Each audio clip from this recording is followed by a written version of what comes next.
ராணிப்பேட்டை மாவட்டத்தில் சோளிங்கர் சோழபுரீஸ்வரர் கோவிலில் கௌரி நோன்பை முன்னிட்டு பக்தர்கள் சுவாமி தரிசனம் செய்தனர்.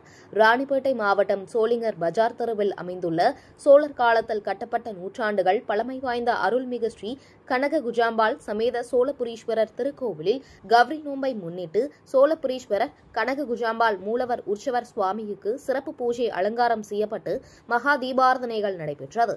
பெண்கள் தங்கள் குடும்பத்துடன் விரதமிருந்து புத்தாடை அணிந்து புது பானையில் அதிரசம், முறுக்கு, பழங்கள், நோன்பு கயிர், மலர்கள், வெற்றிலைப்பாக்கு, தங்க நகை வைத்து சுவாமிக்கு படைத்து சுவாமி தரிசனம் செய்தனர். விடியற்காலையில் இருந்து 2000க்கும் மேற்பட்ட குடும்பங்கள் நீண்ட வரிசையில் காத்திருந்து சுவாமி தரிசனம் செய்தனர்.